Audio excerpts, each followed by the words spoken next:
Bonjour à toutes et à tous. Je suis Céline Forel, sage-femme et bénévole au sein de l'antenne du collectif BAMP du 75.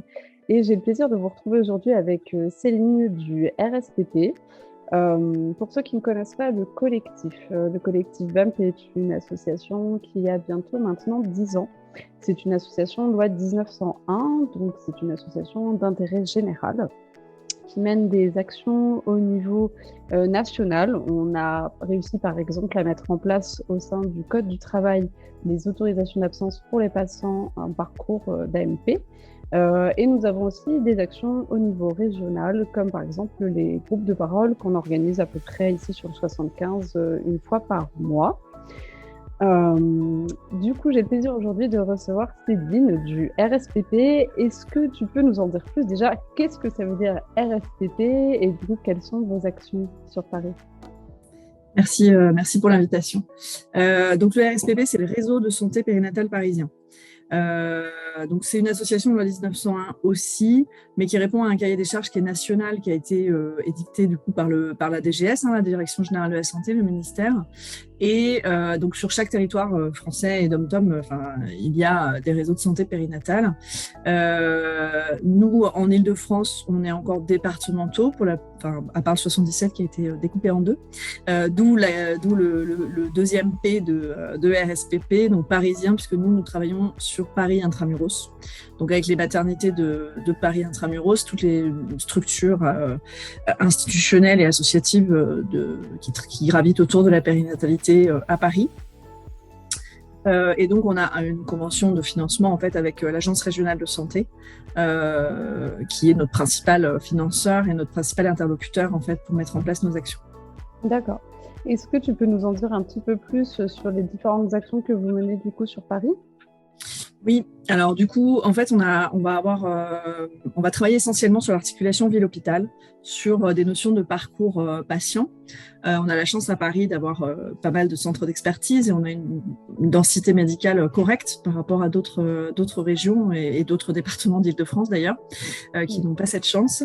Et donc nous, on va travailler essentiellement pour rendre lisibles aussi ces parcours, les lieux d'orientation, coordonner vraiment l'articulation entre la ville et l'hôpital.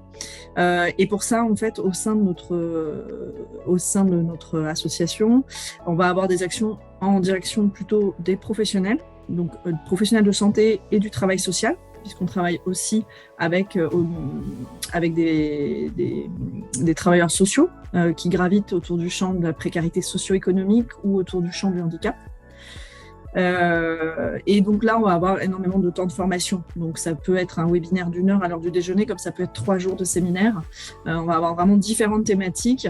Nous, on travaille donc au sein de groupes de travail et de commissions au sein du réseau, donc avec des personnes qui nous donnent aussi du temps bénévole pour nous faire remonter leurs difficultés concrètes sur le terrain et travailler avec nous sur comment est-ce qu'on peut, nous, appuyer aussi l'amélioration si on peut améliorer certaines difficultés, si on peut lisser certaines difficultés. Et ensuite, on a tout un travail aussi qu'on a développé envers le public. On a un travail d'information, évidemment. Notre site internet est déjà censé être un site ressource aussi pour éventuellement des personnes qui cherchent des informations. Il est en train d'être refait d'ailleurs, le site internet. Je fais une mini aparté parce que notre site internet est un peu vieillissant quand on le regarde aujourd'hui, mais on est en train de le refaire. Et en direction du public, donc on fait énormément d'ateliers de promotion de la santé.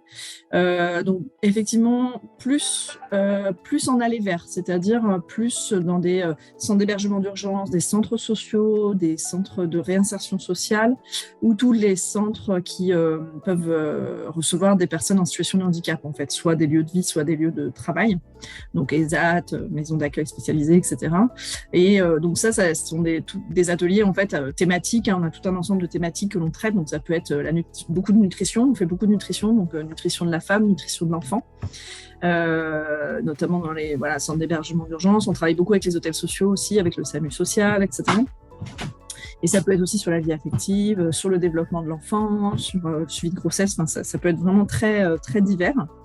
On a aussi développé des ateliers être et devenir père, donc être et devenir papa, sur plusieurs lieux du territoire, et on espère continuer à pouvoir le développer. Et puis des groupes de parole dans le cadre du deuil périnatal, en fait, du package de travail que l'on mène autour du deuil périnatal. périnatale, on a un groupe de parole destiné aux personnes qui ont vécu une grossesse arrêtée, une ou plusieurs grossesses arrêtées au premier trimestre. D'accord. Et il me semble que du coup, le thème du deuil périnatal, c'est un peu votre spécialisation parce qu'en fait, voilà, vous avez énormément de missions différentes. Vous ne pouvez pas tous travailler sur tout. Et du coup, au niveau de ces rencontres que vous organisez sur le deuil périnatal, il me semble que vous avez fait un petit peu des constats en particulier.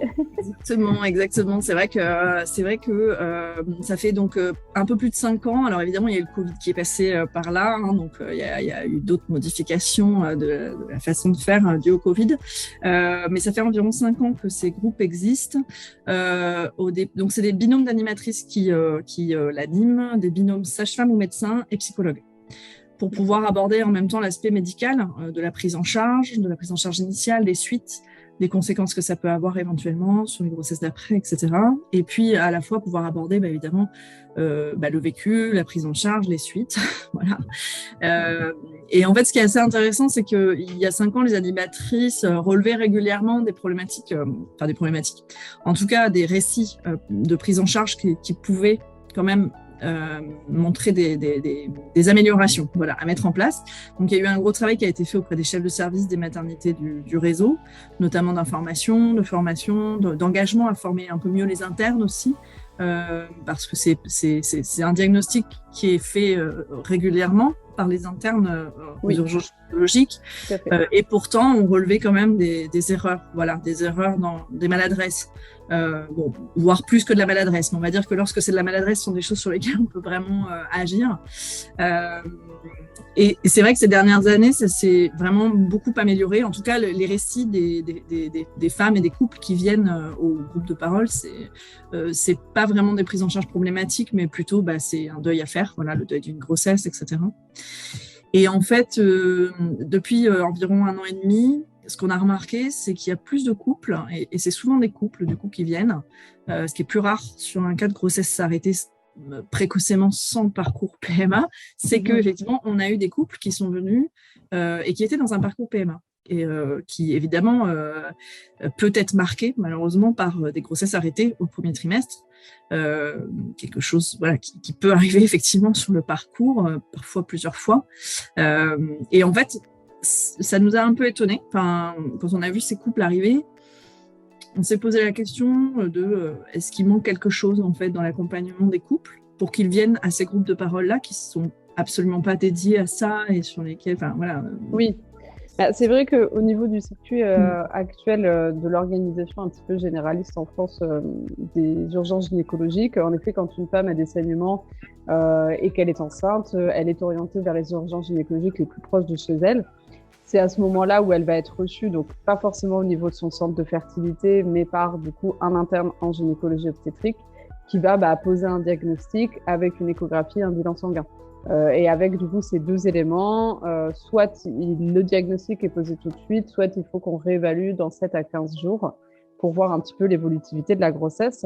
Et donc c'est vrai que du fait que l'annonce, le diagnostic ne se passe pas forcément dans le centre de fertilité, la femme ou les couples qui vivent en effet cette grossesse arrêtée, cette fausse couche, vont des fois avoir tendance à ne pas forcément aller se référer à leur centre de fertilité, mais plutôt du coup se renseigner sur différents groupes de parole et du coup se retrouvent en effet à participer à vos groupes. Il me semble que du coup vous avez aussi encadré le mémoire d'une étudiante sage-femme sur Paris. Est-ce que vous pouvez nous en dire plus ? Oui, c'est ça, effectivement. Évidemment, au sein du réseau, comme on travaille sur beaucoup de thématiques, on encadre régulièrement des travaux d'étudiants et étudiantes, notamment des étudiantes sages-femmes, évidemment, mais on a déjà reçu des masters de psychologie. Voilà. On peut être amené à encadrer plusieurs travaux. Et il se trouve qu'effectivement, une étudiante sage-femme était venue à nous sans vraiment avoir de sujet. Elle ne savait pas tellement de quelle problématique partir, et je lui ai proposé de travailler sur cette question. Je lui ai exposé ce que je vous ai exposé là, c'est-à-dire nos questionnements autour de est-ce que si des couples dans un parcours de PMA viennent dans nos groupes de parole qui ne sont pourtant pas dédiés du tout, enfin qui ne sont pas du tout thématisés autour du parcours PMA, est-ce que c'est parce qu'éventuellement il manque quelque chose dans la proposition d'accompagnement de ces couples?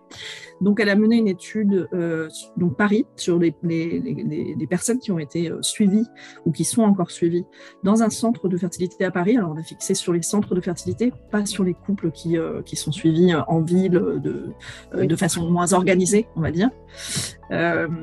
Et donc elle a construit un questionnaire sur voilà, de quel accompagnement avez-vous bénéficié, qu'est-ce qu'on vous a proposé, est-ce qu'on vous a proposé des consultations de psychologues, si oui, est-ce que c'était en ville ou au sein du centre, est-ce que c'était en couple ou seul, est-ce que c'était à quel moment du parcours, etc. Et elle avait posé la question évidemment sur les groupes de parole, sur est-ce qu'on vous en a proposé, enfin est-ce qu'il y en existait, est-ce qu'on vous a expliqué qu'il en existe en dehors, c'est-à-dire notamment par des associations comme BAP, et si vous y avez participé, est-ce que vous avez senti que c'était bien, et si vous n'y avez pas participé, est-ce que vous pensez que ça aurait été bien? Globalement, c'était les questionnements. Alors, j'ai été assez surprise parce qu'elle a eu relativement peu de réponses. Moi, je m'attendais à ce qu'on ait un petit peu plus de réponses. Elle a eu 44 personnes qui ont répondu au questionnaire, 44 femmes en l'occurrence qui ont répondu au questionnaire. Ce qui n'est pas ultra représentatif du coup, mais qui nous permet d'avoir un peu des tendances.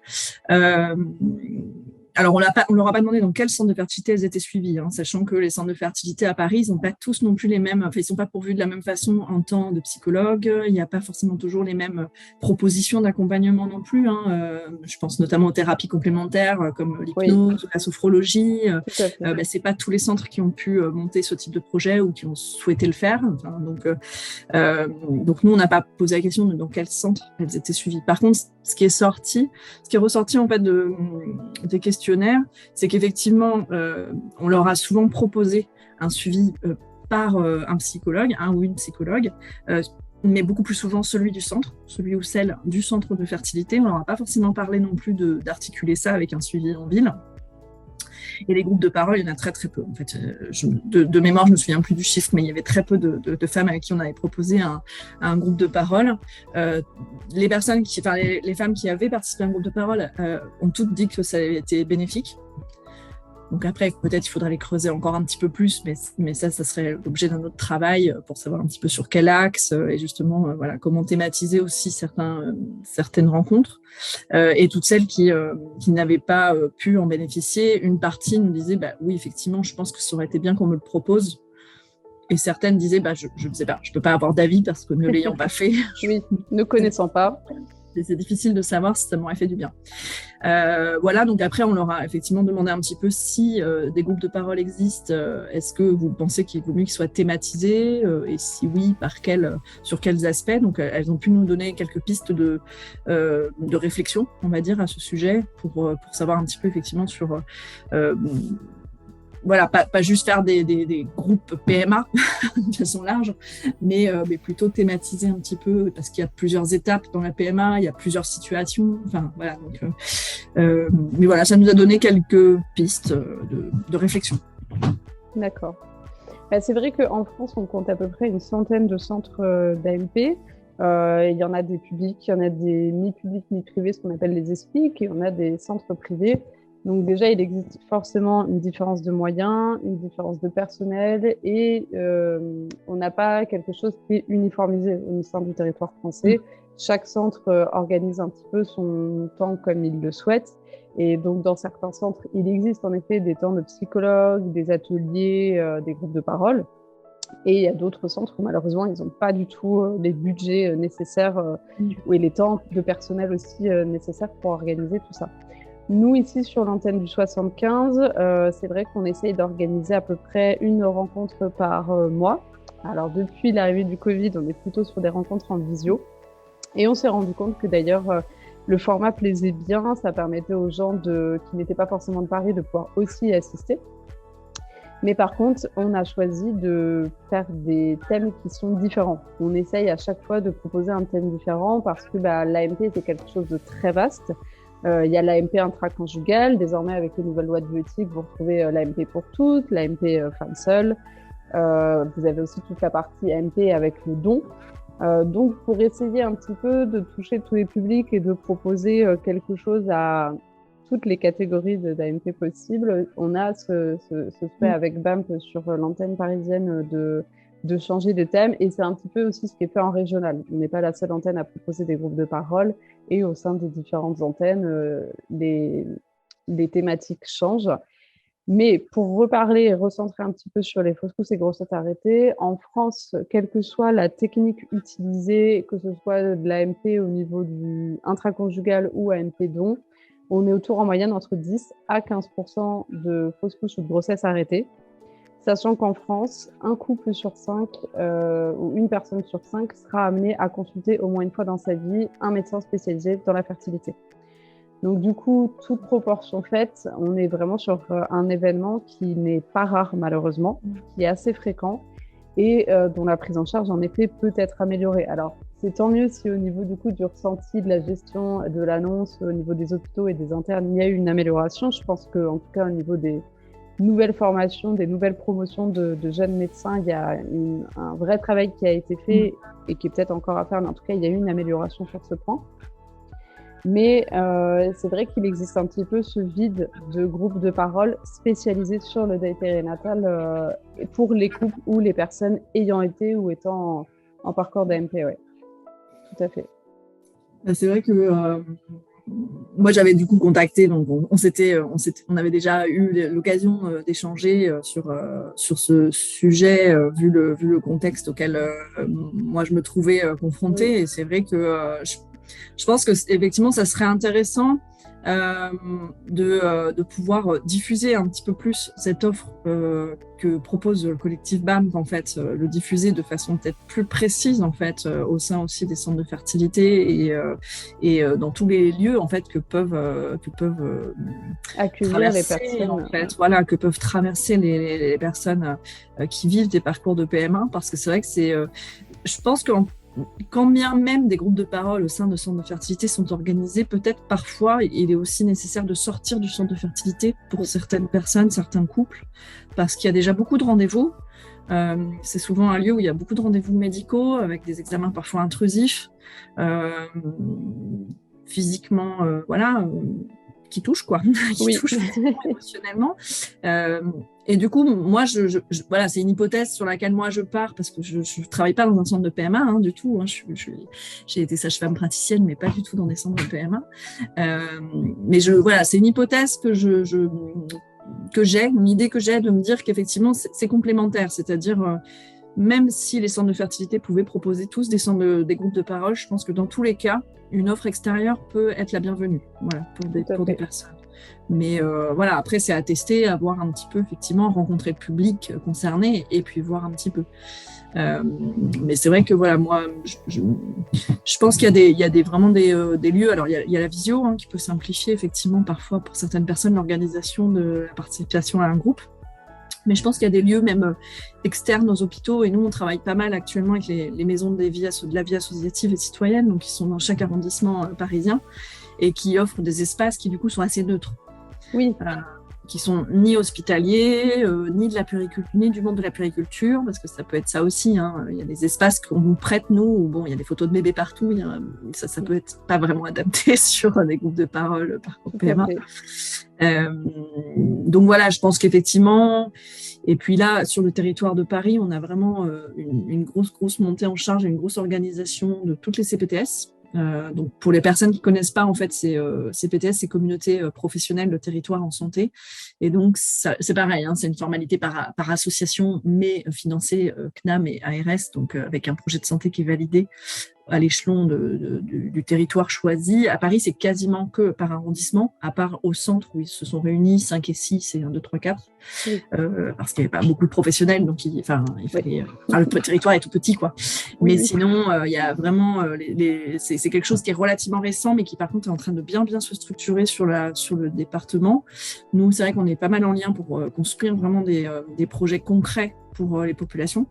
Et c'est vrai que je pense que c'est un échelon aussi sur lequel on va bien pouvoir travailler l'articulation ville-hôpital, parce que sur un arrondissement, on va avoir 1, 2, maxi 3 établissements hospitaliers avec lesquels on va pouvoir se coordonner. Et je pense que sur un projet comme celui-ci, ça sera essentiel avec des centres de fertilité qui auraient envie de s'engager dans ce travail-là. Ça sera essentiel de mettre aussi le maillon CPTS, puisque ça créera justement cette articulation entre la ville et l'hôpital, notamment s'il y a besoin d'un suivi psychologique en dehors d'un centre de fertilité, ou que des gens souhaitent avoir un suivi psychologique en dehors de la maternité, enfin, en dehors de la centre de fertilité, que ça soit possible et quelque chose qui soit vraiment en lien, voilà, qui soit bien articulé, encore une fois, hein, c'est vraiment l'idée de réseau. Bon, voilà, en tout cas, nous, on est très partant au réseau pour travailler sur cette question, avec bien sûr toujours les personnes concernées, parce que c'est vrai que sur chaque thématique qu'on aborde, on essaye vraiment toujours de travailler avec des personnes concernées, parce que c'est essentiel en fait. C'est essentiel pour ne pas partir sur une direction qui ne sera pas adaptée en fait aux besoins. Oui, chacun va pouvoir apporter son expertise, des choses pour créer un projet qui soit global et qui soit en effet bien mené. C'est ça, c'est pas pensé par les soignants pour les soignants, mais c'est absolument essentiel en fait quand on monte comme ça quand on a comme ça des idées vraiment de projets concrets, c'est vraiment absolument indispensable en fait de pouvoir avoir des personnes concernées dans les groupes de travail, hein, pour qu'on puisse travailler avec le vrai besoin. Exactement. Non, puis c'est vrai que l'idée, je rebondis sur ce que vous avez dit tout à l'heure sur l'idée d'un lieu neutre, ça peut être en effet une bonne chose. Ça peut être parfois difficile pour une femme qui, dans son centre de fertilité, a eu cette annonce de grossesse arrêtée ou même l'a vécu, hein, une patiente qui arrive avec des très forts saignements, qui est en expulsion, ce genre de choses. Ça peut être des fois difficile pour la personne de retourner sur place, retourner sur le lieu. Des fois, il y a le traumatisme qui est associé aux locaux. Et du coup, avoir un espace différent avec différents aussi interlocuteurs, parce que du coup, les personnes qui peuvent animer ces groupes ne sont pas forcément des personnes du centre de fertilité, donc ça permet d'échanger avec d'autres personnes, de rencontrer aussi des personnes, des femmes, des couples qui vivent aussi la même chose, mais en dehors de son centre. Je pense que ça peut avoir un effet thérapeutique très bénéfique. Oui, je le crois, oui. Et toujours en effet bien coordonné pour qu'il y ait vraiment ce lien vie d'hôpital qui est en effet important aussi à mettre en place. C'est pour ça que dans l'idée, on aimerait mettre en place des groupes de parole spécialisés sur le périnatal pour les patientes ayant été ou étant en parcours d'AMP. Et du coup, pour ce projet, on aimerait vraiment intégrer tous les centres de fertilité parisiens, que ce soit à la réflexion ou au moins après à la diffusion de l'information. Pour que chaque patiente qui malheureusement est dans cette situation sur Paris puisse avoir cette information que les groupes de parole existent. Oui, exactement, c'est ça. Du coup, on est donc en particulier Céline et moi, mais le collectif BAMP et le RSPP effectivement en train de monter un groupe de travail en co-animation pour pouvoir réfléchir ensemble, faire un peu l'état des lieux du besoin et voir un petit peu comment est-ce qu'on pourrait éventuellement proposer une offre complémentaire autour de ces questions. Avec à la fois les professionnels de santé, des usagers, l'association, les centres de fertilité. Enfin voilà, l'idée c'est vraiment de le faire tous et tout ensemble pour que ça puisse apporter un bénéfice en fait, tout simplement. Tout à fait. Et bien sur ce, je vous remercie de votre participation. J'espère que du coup, ça va vous plaire. N'hésitez pas à continuer de vous renseigner sur tout ce que est mené par le collectif BAMP lors de la semaine de sensibilisation à l'infertilité qui a lieu du 31 octobre au 6 novembre. Et puis, n'hésitez pas aussi à retrouver toutes les actions du RSPP sur leurs réseaux sociaux et sur le site internet qui est en train de faire peau neuve. Je vous remercie. Belle journée à tous.